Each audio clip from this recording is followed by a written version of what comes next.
Hi guys. So basically आज फिर से हम उसी कॉन्सेप्ट पे बात करेंगे जो प्रीवियस वीडियो में आपने देखा होगा। बेसिकली कुछ चेंजेस हैं, उन चेंजेस से मैं आपको थोड़ा सा बेसिकली अपडेट कराना चाहता हूँ। सो गाइज, ये कॉन्सेप्ट एक्ट करता कैसे मैं आपको वो बता देता हूँ। सो एक टूल्स मैन्युफैक्चरिंग इंडस्ट्री है, they are the leading tools manufacturer actually, as you can see the logo और name of the company as well. तो ये बेसिकली कर क्या रहे हैं, सपोज हमारा कोई प्रोडक्ट है, उस प्रोडक्ट को बनाने के लिए क्या क्या मटेरियल चाहिए होता है, मल्टी लेवल बॉम्ब जिसे बोलते हैं, तो वो हमने इस पर प्री डिफाइंड कर दिया। बेसिकली वो मैं नहीं दिखा सकता डेटा क्योंकि वो थोड़ा सा कॉन्फिडेंशियल है। अभी मैं जस्ट ये दिखाऊंगा कि सपोज हमारे पास या इस कंपनी के पास, कंपनी का कहना है कि मुझे ये जो प्रोडक्ट है इसके 50 पीस बनाने हैं, राइट। मैंने इतनी इन्फॉर्मेशन पंच कर दी, आप देख पा रहे हैं स्क्रीन पे। एंड जस्ट मैं इसको बोलूँगा स्मार्ट आईडी बॉक्स में जाके कि कैलकुलेट करेगा बॉम्ब कि इसमें बेसिकली क्या क्या मटेरियल लगेगा जनरली।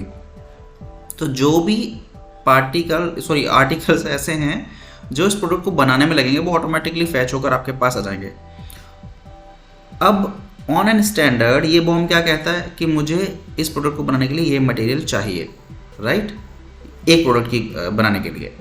सिमिलरली ये वाला कॉन्सेप्ट कहता है, ये टेबल कहता है कि मुझे ये रॉ मटेरियल्स चाहिए, बट इन रॉ मटेरियल्स में मुझे ये वाला SFG चाहिए और ये वाला RM चाहिए। यानी इस SFG को बनाने के लिए ये RM यूज़ होता है और दिस वन बनाने के लिए ये वाला RM यूज़ होता है। तो अगर मैं इस SFG के TTBFT APL13 को बनाता हूँ 50 पीस, तो उसके लिए मुझे H18 डाया 58 इंटू L94 का जो रॉ मटेरियल है वो केजीज में यूज़ होगा और 97 केजी यूज़ होगा। इसकी रिक्वायरमेंट इसने ऑटोमेटिकली बता दी। सेकंड, आगे मूव करते हैं कि ये BOP क्या है, टाइप ऑफ मटेरियल BOP क्या है। बेसिकली कि कुछ मटेरियल ऐसा है जिसको हम इन हाउस नहीं बनाते, वो हम बेसिकली बना हुआ मटेरियल बाहर से आउटसोर्स कर से किसी दूसरे सर्विस प्रोवाइडर से या प्रोडक्शन हाउस से बाय करते हैं। तो ये उसकी लिस्ट अलग से निकाल के दे देगा कि आपको बेसिकली M5L25 एलन बोल्ट कितना, उसका कोड क्या है, BOP है, नंबर्स में चाहिए 350 पीसेस चाहिए, राइट। अब आप समझो कि 50 पीस को बनाने के लिए आपको जो एलन बोल्ट चाहिए वो 350 चाहिए, 50 पीस किसके, फिनिश गुड्स के बनाने के लिए। तो इस तरह आपको एक ओवरऑल बॉम्ब कैलकुलेशन निकल के आ जाता है, जिसमें एक परचेज पर्सन को ये पता होगा आराम से कि उसको कितना SFG चाहिए, उस SFG को बनाने के लिए कितना रॉ मटेरियल चाहिए, अगर रॉ मटेरियल भी वो ले रहा है या नहीं ले रहा है, उसके बाद कुछ क्या ऐसा आइटम भी बच जाता है जो हम बना हुआ खरीदते हैं बाहर से, तो जैसे कि आउटसोर्सिंग कराते हैं, तो उसकी लिस्ट भी ऑटोमेटिकली आ जाती है। तो आपने देखा हमने कितना इजीली जस्ट आर्टिकल डाला, क्वांटिटी एंटर किया और कोड को रन किया, तो ऑटोमेटिकली उसने हमें इन्फॉर्मेशन निकाल कर दे दी। नाउ अब हम इसका बॉम्ब क्रिएट करेंगे। तो आपने देखा मैंने सेव पर सिलेक्शन लिया है, O4 में सेव सेलेक्ट किया, मेरा प्रोग्राम रन होना शुरू हुआ, देखेंगे आप यहाँ पे। एंड इस बॉम्ब कैलकुलेशन का वो ऑटोमेटिकली एक PDF रिकॉर्ड जनरेट करेगा और बैकएंड में उसको स्टोर करा देगा। आप देख रहे हैं सक्सेसफुली जनरेटेड बॉम्ब नंबर 1027 और 1028 यहाँ पे ऑटोमेटिकली अपडेट हो गया। अब बात करते हैं PDF कैलकुलेशन पे। 1027 जो हमने बेसिकली बनाया है बॉम्ब, ये क्या बॉम्ब है, तो आप यहाँ पे जाएंगे, इसका PDF प्रॉपरली देख पाएंगे कि बेसिकली क्या प्रोडक्ट बना है। तो आप देखेंगे इस तरह का इसका PDF डिज़ाइन जनरेट हो जाता है। अब इस केस ऑफ सिनेरियो में क्या है, अगर आर्टिकल्स ज़्यादा होंगे तो वो ऑटोमेटिकली सेकेंड PDF जनरेट करेगा, यानी पेज नंबर 2। अगर नहीं है तो वो एक ही पेज में उसको सेट कर देगा। तो ये पेजेस जो हैं वो ऑटोमेटिकली जनरेट होते हैं। So I hope you like the PDF format as well. Great. अब आगे मूव करते हैं कि अभी हमने जस्ट बॉम्ब बनाया, अब हमें इसका फुल किटिंग करना है। Full kiting in the sense of कि हमारे पास इतने पीसेस को बनाने के लिए जो जो रिक्वायरमेंट आई है फ्रॉम द बॉम्ब, क्या वो मटेरियल हमारे पास सारा अवेलेबल है या हमने बाय कर लिया। तो अब आप क्या करेंगे, यहाँ पे सेम बॉम्ब ID को, जो बॉम्ब ऐसा है आपने जनरेट किया अभी रिसेंटली, वो आपको यहाँ दिखेगा।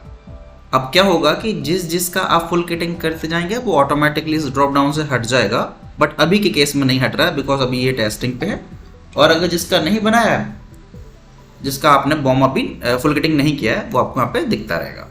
तो मैंने अगर 27 सेलेक्ट किया तो आप देखेंगे 27 बॉम्ब सेलेक्ट किया मैंने, एंड देन जस्ट मैं कोड को रन करूंगा, गेट बॉम्ब डेटा एग्जीक्यूट किया, मेरा प्रोग्राम रन होगा और इस 1027 बॉम्ब की जितनी भी इंफॉर्मेशन है वो सारी इंफॉर्मेशन लाके मुझे यहाँ पे हिट कर देगा। So as you can see here automatically tables सारी जनरेट हो गई हैं, सारी इंफॉर्मेशंस आ गई क्या क्या चाहिए। अब इस इंफॉर्मेशन के बिहाफ में आप देखेंगे यहाँ पे ये 2 कॉलम ऑटोमेटिकली नए जनरेट हुए, राइट। अब ये बेसिकली 2 कॉलम क्या है कि अब इसमें इन 2 कॉलम्स में जो पर्सन इसकी फुल किटिंग कर रहा है वो इंफॉर्मेशन डाल देगा। क्या इंफॉर्मेशन, जैसे कि हम एंटर करते हैं इशूड एसएफजी, यानी इस बॉम्ब के रेफरेंस पे मैंने इतना एसएफजी चाहिए था, मैंने कितना इशू कर दिया वो मैं यहाँ एंटर कर दूंगा। तो सपोज मैंने यहाँ पे एंट्री की 50 एंड मैं इसको सेमी फिगर है तो ड्रैग कर देता हूँ एंड लास्ट वाले में मैं इसमें जस्ट 25 एंटर कर दूंगा। सेकेंड अगेन, अब इसमें मुझे रॉ मटेरियल क्या क्या चाहिए, तो सेम ये रॉ मटेरियल भी मैं उठा लेता हूँ और यहाँ पे इसको पेस्ट कर दिया। अब यहाँ जो 15 है इसको मैं 10 कर देता हूँ, राइट। दैट मीन्स कि मैंने पार्शियली मटेरियल इशू किया है, बट मैं यहाँ पे बीओपी में मेरे पास सारा कुछ है तो मैंने सारा ही एंट्री कर दिया, राइट। अब ये कंप्लीट मेरा फुल कटिंग हो गया। अब बेसिकली मैं क्या करूंगा, यहाँ पे बोल दूंगा save, that means bomb number 1027 के रेफरेंस पे मेरे पास सारा मटेरियल है और मैंने प्लांट को इशू कर दिया है कि आप 50 पीस प्रिपेयर करो। किसके रेफरेंस में, बॉम्ब नंबर 1027 के रेफरेंस में। तो अब वो जो मटेरियल बेसिकली हमने उनको दे दिया है उसके बिहाफ में अपना प्रोडक्शन शुरू कर देंगे एंड 50 पीस जैसे जनरेट होंगे वो हमारे को यहाँ पे स्टोर में अपडेट कर देगा जाके, जो apart from this concept work करेगा। तो अभी आप देखेंगे ये क्लियर हो गया बिल्कुल। अब हम चलते हैं एक बार रिकॉर्ड्स पे और यहाँ पर हम चीज देख पा रहे हैं 3 बॉम्ब क्रिएटेड हैं जिसमें से एक कंप्लीट है। अभी लास्ट जो हमने प्रिपेयर किया वो पार्शियल है। पार्शियल क्यों है, क्योंकि जब आपने मटेरियल इशू किया था वो फुलफिल नहीं था, तो सिस्टम ये चीज आपको मेंशन कराएगा कि आप जो भी बॉम्ब या फुल किटिंग कर रहे हो वो अभी पार्शियल है, आधा अधूरा है, कंप्लीट नहीं हुआ है। अगर आपको देखना है कि क्या चीज इनकम्प्लीट है तो you just need to click on that PDF और आप प्रॉपर्ली ट्रैक कर पाएंगे कि यहाँ पे क्या चीज आपकी मिसिंग है। तो आप यहाँ पे देखेंगे जो भी हमने एंट्री की थी, यहाँ पे हमारे को SFG 50 चाहिए था तो बेसिकली हमने 50 इशू किया, यहाँ पे 15 चाहिए था तो 10 इशू किया, तो यहाँ पे हमारे को वेरिएशन मिल गया। तो दैट्स वाई इस सिस्टम ने इसको पार्शियल जनरेट कर दिया, राइट। सिमिलरली वो आपका BOP के कैलकुलेशन के वे में भी सेम वही चीज हुआ है, जिससे कि उसने पार्शियल उसको रीड किया। अब हम वापस चलते हैं एक बार फुल किटिंग पे और आप यहाँ पे देखेंगे अगर मैं 27 को फिर से सिलेक्ट करता हूँ, right, and collect gate bomb data, तो अब देखिए अब ये सिस्टम क्या करेगा। आपने एग्जीक्यूट किया, सिस्टम डेटा को रीड करेगा और आप देखेंगे सारा डेटा फैच होकर यहाँ पर आ जाएगा properly with in the table. और आप यहाँ पर ये भी देखेंगे कि जो भी डेटा हमने इशू किया था, मैं स्क्रीन को थोड़ा सा छोटा कर लेता हूँ, तो जो भी डेटा बेसिकली हमने प्रीवियसली इशू किया था वो डेटा ऑटोमेटिकली प्रीफिल्ड होकर यहाँ पे आ गया। अब यहाँ पे जस्ट आपको क्या करना है, इसकी फिगर्स अपडेट कर देंगे। फॉर एग्जांपल 15 हो गया एंड इसमें मैंने 97 एंड यहाँ पे मैंने एक फिगर इशू किया था तो वो फिगर भी यहाँ पे आ जाएगी, जैसे कि 25, इसको हम कर देते हैं 50।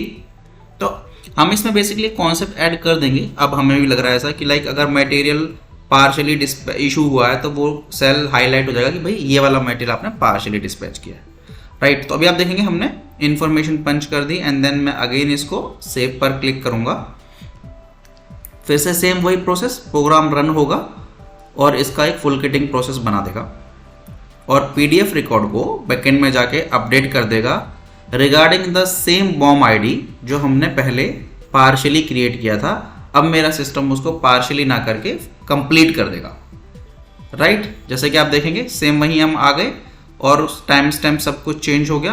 अभी पहले पार्शियल था, अब ये कंप्लीट हो गया। और ये सारी चीज़ें बेसिकली स्क्रिप्ट बेस्ड हैं, दैट्स वाई सिस्टम बहुत स्मूथली वर्क कर रहा है। ऐसा कोई आपको इशू नहीं आएगा कि फॉर्मूले से फॉर्मुलेटेड किया हुआ है, क्योंकि आप भी जानते हैं फॉर्मुलेटेड में फिर इश्यूज आते हैं और ये सारा कॉन्सेप्ट फॉर्मूला बेस्ड तो हो ही नहीं सकता किसी भी एंगल से। तो आप देखेंगे जो भी इन्फॉर्मेशन हमने पंच करी प्रॉपर्ली इन्फॉर्मेशन आ गई, राइट। PDF रिकॉर्ड अपडेट हो गया एंड देन हमारा यहाँ पर कंप्लीटेड आ गया। अब ये रिपोर्ट कंप्लीटेड और नॉन कंप्लीटेड बनाने का सेंस क्या था, सो दैट कि अगर आपने मल्टीपल फुल किटिंग की हैं यानी पार्शियल तो आपके पास एक रिकॉर्ड रहना चाहिए, so you will have idea कौन सा फुल किटिंग ऐसा है जो आपने पार्शियली कर रखा और अभी भी छोड़ा हुआ। दैट मीन्स उसका मटेरियल अभी आपने फुल इशू नहीं किया, और अगर आपने मटेरियल इशू नहीं किया तो वो बॉम्ब जो ऑर्डर नंबर है वो क्लोज भी नहीं होगा, वो आधा अधूरा फ्लोर पर ही रहेगा। So that's why we have created this report. So I hope you like the video. If you like, please subscribe the YouTube channel as well. Thank you guys. Thank you so much. Take care. Bye.